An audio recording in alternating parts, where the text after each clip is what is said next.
Welcome to the RotoWire Fantasy Show.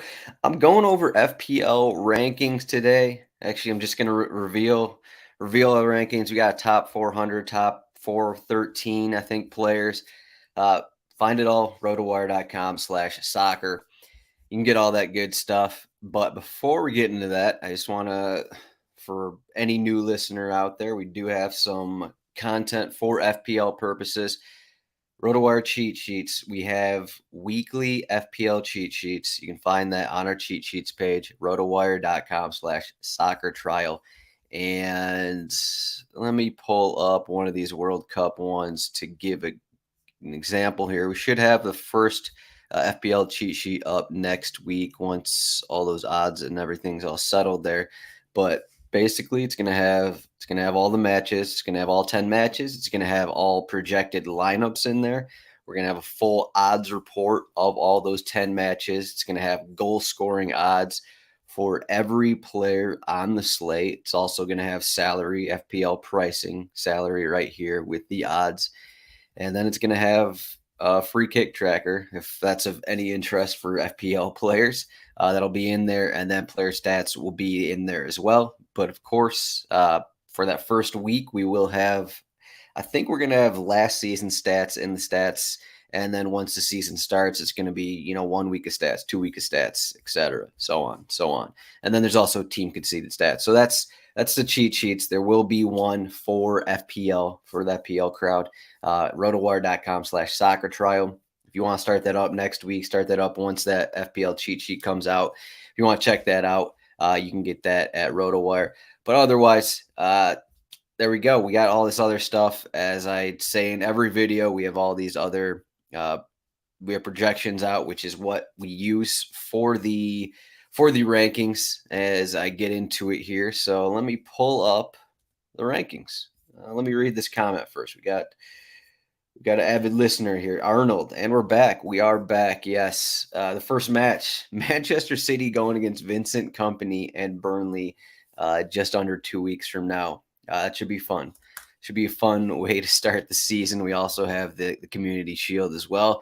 Here are the rankings. Top 400 for the 2023-24 seasons. Of course, Erling Haaland is on the cover photo here. So I'm just going to run through how I put together these rankings.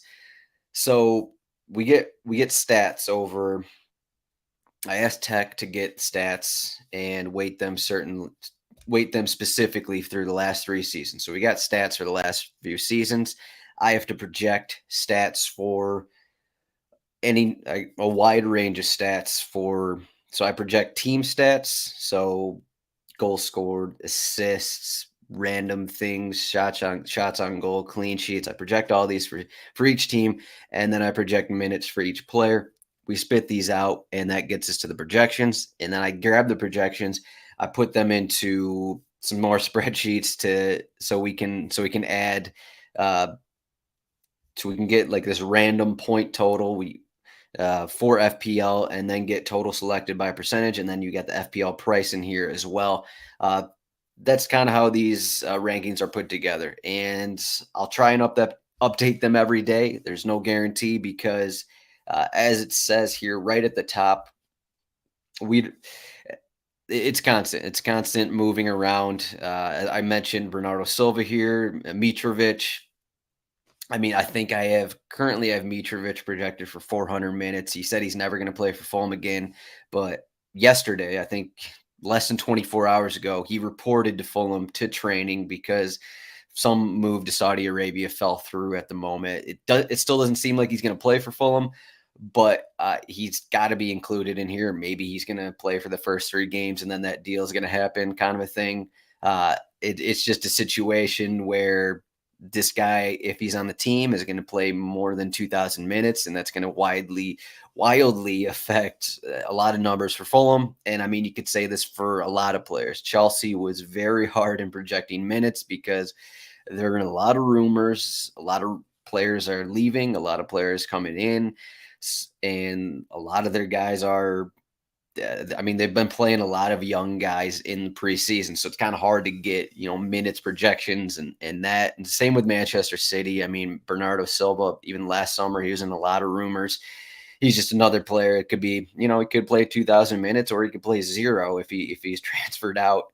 Same with Kyle Walker. There's a lot of players in that situation. So that's a difficult part of actually putting these together. I guess I should mention also Harry Kane, because Harry Kane is, he's a top forward and he's continually in these rumors to go to Bayern Munich. And that's going to change a lot of things. So for the most part, as it stands, outside of maybe like Mitrovic, uh, I did project, the Bernardo Silvas, the Harry Kanes, I did project them to still be on their teams. I projected Harry Kane, I think about 3,000 minutes. So let's get into it here.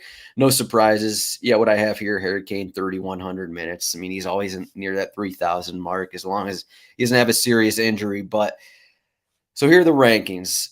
For like most things on RotoWire, you can sort these. You can sort by forward, you can sort by midfielder, defender, goalkeeper, etc. You can sort by price as well. Holland up to the 14 price hold here for FPL, and he's also currently, I think I grabbed these FPL numbers earlier this morning, 86.3% of teams.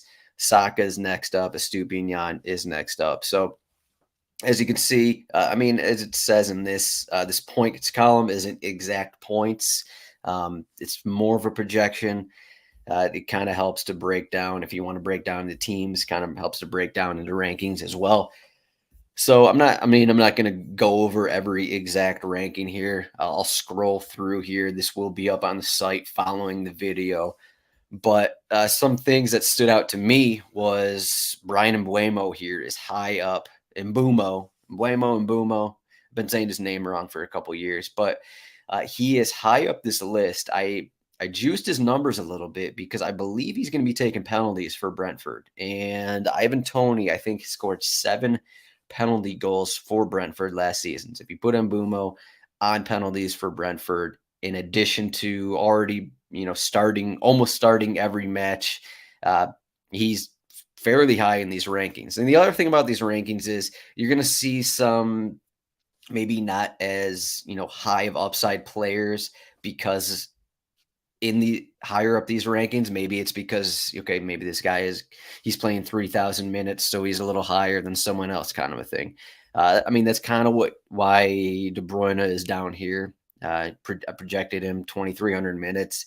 He's kind of been in this range for a few years now, but that's why someone like Mbumo is higher than him. Pascal Gross is up here because even if he's going to play right back somewhat, there's a chance he's on PKs. McAllister was previously on PKs, but I just looked before the show. Brighton, I don't think had any PKs in the Premier League last season, which is kind of crazy. And then goalkeepers, I split up some goalkeepers, but I just gave the number one starters 3,420 minutes. You can't project exact goalkeeper numbers. It's just easiest to go with the number one guy, unless it's like a weird situation. I think what Sheffield United, Nottingham Forest are in weird situations. I don't think Horvath or George Shelby. I don't even think George Shelby is actually in the FPL game. Yeah, there's a couple players with NAs here because they're not in the FPL game, but George Shelby's been splitting starts with Horvath in the preseason, but it's widely known that they're probably going to sign someone else. And right by him is Muric from Burnley, who is fighting 4 starts with James Trafford. So there's a couple instances like that where I split goalkeeper minutes, but for the most part, starting goalkeepers 3,420 minutes, which is an entire season. But here you go. Here are the rankings. In Cuckoo and my original rankings was way up here. I had to adjust his numbers a little bit. He's still pretty high up here, listed as a forward. As you can see, he's almost on 20% of teams. But if he's going to play a bunch, he's only 7.5. So he's kind of in this Jared Bowen range. Would you rather have Jared Bowen or Cuckoo? Okay, well, I guess one's midfield and one's forwards. Let's go through forwards here a little bit, because forward is the tricky position, because 86% Holland. Are you going to play Holland? Early last season, I think for the first 4 months of last season, I faded Holland, and then it was like, okay, there's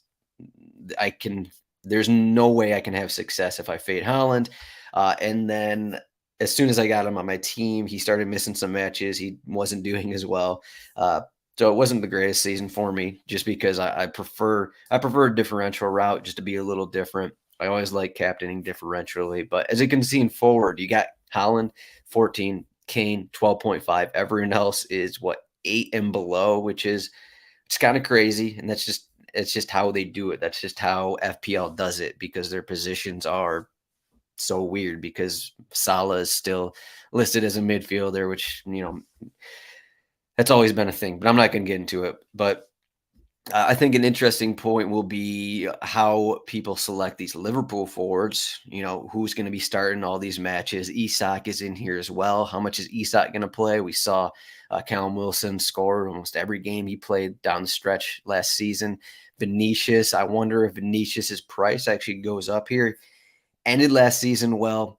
We have the Mitrovic, whatever's going on with him.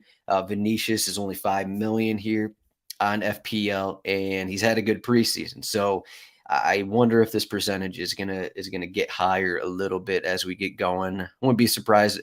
I mean, even then, like Wissa here is 6 million. He should be getting more starts with Ivan Toney suspended. So you got a few things like that. Otherwise, that's all I got to say here. I think I kind of adjusted Saka a little bit. As you can see, he's still pretty popular, but I'm not sure he's actually giving me a PKs anymore for Arsenal. Something to keep in mind when selecting him. I think that would be a good route to fade.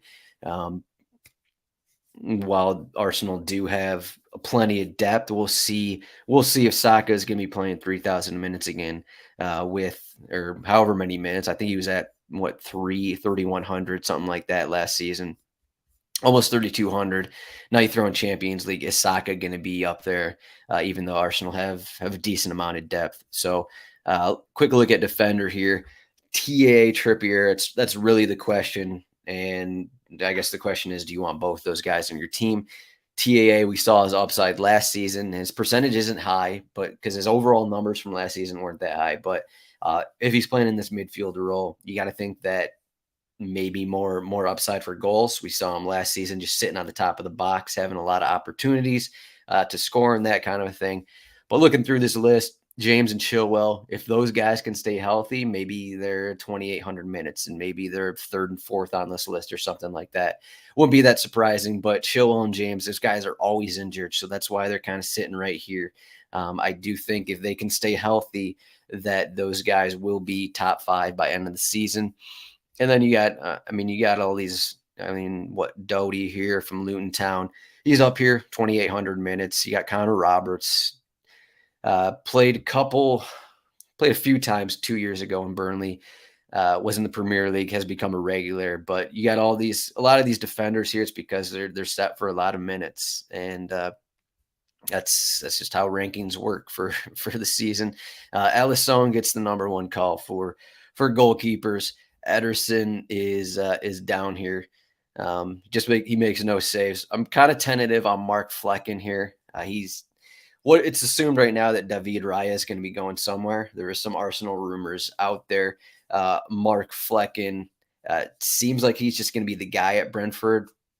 His percentage is kind of low here, which is a bit surprising just because we saw, I think David Raya had 150 saves last season. I'd argue, from what I've seen from Flecken is not as good as Raya. So we'll see how that goes for the season for Brentford. I wonder if Flecken actually holds on to that job, but we'll see what happens. Alisson and Nick Pope, good routes to go. And we'll see about Ramsdale, Martinez, those pretty high-end goalkeepers that are only at 5 million. Jason Steele, actually 4.5 million is a pretty good route. If you consider that, seems like Robert Sanchez is done. Steele should be the number 1 guy. I don't know if he's going to start every game, but should be the number 1 guy, and he's only 4.5 million playing for Brighton. So not too bad. But that's all I got here. That's always been a thing, but I'm not. Yeah, okay. I'm just reading some comments here.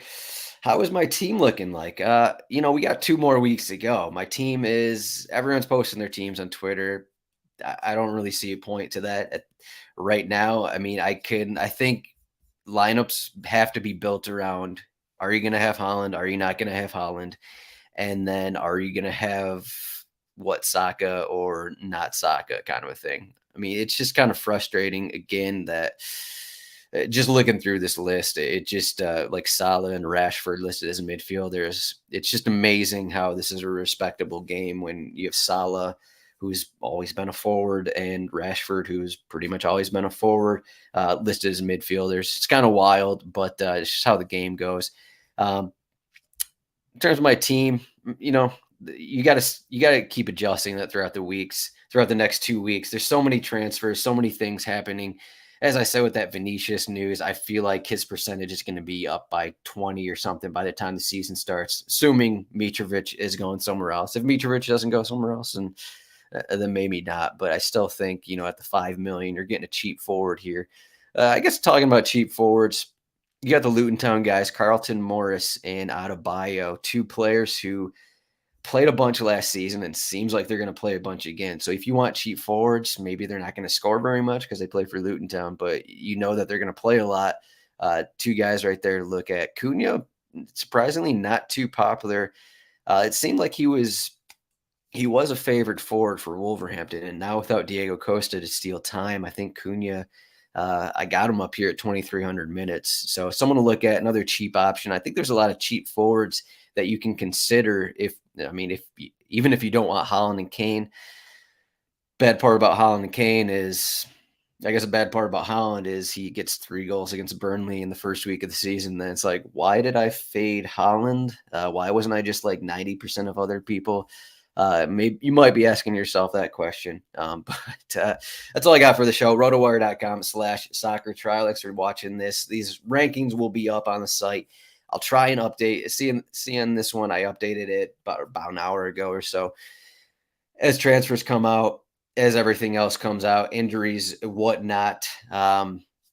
Maybe I'll try and update this daily, maybe every other day. It is a process to get all this into a spreadsheet and whatnot, but I'll try and keep this pretty freshly updated. But thanks for watching this. We're going to have, I've had Leagues Cup betting content. I've had some MLS betting content. We will have Kits and Wagers back, our Premier League betting show. That will be, we might have a future show this week. I haven't talked with Chris yet about when we're going to do that, but we're going to have a future show. We're going to have a preview for week 1, and then we'll have our usual DFS stuff. Thanks for watching, everyone. We'll see everyone over the next couple weeks because the content will keep pumping out. Thanks for watching.